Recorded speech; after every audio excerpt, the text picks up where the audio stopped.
வீட்டுக்கு போறீங்களா? நானும் அத்தை வீட்டுக்கு வரேங்க பாட்டி. பஸ்ல ஏறி இறங்கிட்டீங்கன்னா பாட்டி ப்ளீஸ்ங்க பாட்டி, நானும் வரேங்க பாட்டி. உங்க அப்பா அம்மா விட மாட்டாங்கப்பா.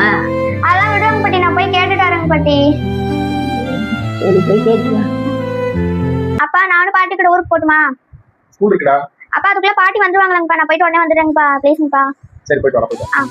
பாட்டி அப்பா போக சொல்லிட்டாங்க பாட்டி, வாங்க பாட்டி போலாம். சரி போயிட்டு உடனே வந்துடலாம். அப்பா வாமா. அப்ப இப்பதான் சொல்லிட்டு உட்காந்து ஆளை காணுமேன்ட்டு பேசிட்டு இருந்தேன். எங்க ஆளை காணுமே, எங்கேயாவது இடம் மாறி போயிட்டோன்னு நினைச்சிட்டு இருக்கான். பஸ் நிக்கிறேன் பஸ்ஸே காணும். பஸ் வந்துச்சு வரேன். சரி சரி சரி. ஏன் இவ்வளவு ஏன் பிடிச்சிட்டு இருந்திருக்க? அது காலையில இருந்து அவங்க அப்பாட்ட நான் போறேன்னு சொல்லிட்டு அழுதுகிட்டு கிளம்பி வரணுமா? இப்படிதான் எடுத்து வந்து வச்சுப்ப. நாங்களும் எல்லாம் நல்லது கிட்டதெல்லாம் செய்வோம். அப்புறம் கடைசியா என் மாமா என் பாட்டி தான் அப்படின்ட்டு போயிடுவாளுங்க. இப்படிதான் உன்னை வளர்த்து விட்டோம். இது ரெண்டாவது பிடிச்சி எடுத்துருவா இவளை. சரி வா, வேற சொல்லிட்டு நல்லா இருக்கடி. உங்க அம்மா நல்லா இருக்கா? சும்மா அத்தை விளையாட்டுக்கு சொல்ற போச்சுக்காத. சரி காஃபி போட்டு. அத்தை சிக்கன கொஞ்சிட்டு கேடா. அதுக்கு இல்லைங்க பாட்டி, ரித்தீஷையும் அக்காவையும் காணும் பாட்டி. அதான் ஒரு மாதிரி போர் அடிக்குது. சரிப்பா கொஞ்சிக்கா. அது வைடா நல்லா இருக்கும்டா, அது பாப்பண்டா. இல்லக்கா அது தாங்க நல்லா இருக்கும். டேய் அவளுக்கு பிடிச்சதா வையே, நீ உனக்கு பிடிச்சதே வச்சுட்டு உட்காந்துருக்காத. அப்படி அவளுக்கு போர் அடிக்க மாட்டேக்காதா? அவ ஊருக்கு போற வரையும் அவ என்ன பாக்குறாளோ அதான் நீ பாக்கணும். சரியா?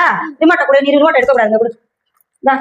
பாப்பா இந்த ஸ்வீட் சாப்பிடு. இது வேணுமா இது வேணுமா? ஸ்வீட் சாப்பிடு. இந்த சும்மா பக்கத்துல சாப்பிடு. அட சாப்பிட்டு இருந்தா இன்னும் கொஞ்சம் எடுத்துக்க. இதுல ஸ்வீட் சாப்பிடு. அவளுக்கு கொஞ்சம் கூட 2 பேருமே 2 ஷேர் பண்ணி சாப்பிடுங்க. எங்க 2 விட்டுட்டு போயிடுச்சா? உன்னை விட்டுட்டு போர் அடிக்குதாடி உனக்கு? இல்லங்க. சரி வா நம்ம கடத்தல் போயிட்டு வரோம். வா. இல்லங்க எனக்கு போர் அடிக்கலாம், பாத்துட்டே இருக்கேன். இல்ல வா போயிட்டு வரோம், ஜாலியா போயிட்டு வரோமா? பாவி அவ கடத்தல் வரையும் அழைச்சு போயிட்டு வரேன். சரி வா.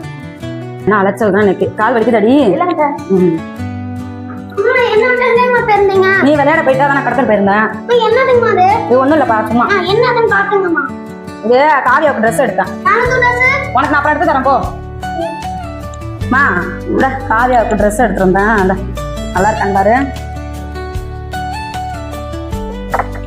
நல்லாதான் இருக்கு. ஒரு பொட்டும் அப்புறம் அந்த கிளிப்பும் எதுவும் வாங்கி கொடுத்தேன். ஒட்டியானமும் இதுதான். இல்லை நான் என்ன வேணும்னு கேட்குறேன், ஒண்ணுமே வேணாங்கிறா. சரி அப்புறம் எனக்கு தெரிஞ்சதை வாங்கினேன். நல்லா இருக்கா? நல்லாதான் செய்யற. அப்புறம் ஏமா வந்தோடனே இப்படி திட்டினேன்? அது கடுப்புல தாமா திட்டினேன். இப்படிதான் உங்க அக்கா ஓவியா வந்திருந்த முன்னாடிலாம் சின்ன பிள்ளைல வருவா. அவளை பாசமா வச்சிருப்போம், செய்வேன் எல்லாமே அவளுக்காகவே பார்த்து செஞ்சேன். இப்ப வளர்ந்தோன்னா என்ன செய்யறா, எங்க மாமா தான் பெருசு எங்க பாட்டி தான் பெருசுன்னுட்டு எங்களெல்லாம் போன கூட வாங்க கூப்பிட மாட்டேங்கிற அத்தைன்ட்டு. அந்த கடுப்பு தான் இப்ப இவளை கூப்பிட்டு வர. இவளுக்கும் எல்லாம் நல்லது கெட்டது செய்யறோம். இவ பெருசா போய் அவங்க அம்மா வீட்டு சைடு தான் போக போறா. அப்பா வீட்டு சைடு நினைச்சா பாக்குதுவா. அந்த கடுப்புல தான் திட்டினம்மா, வேற ஒன்றும் இல்லப்போ.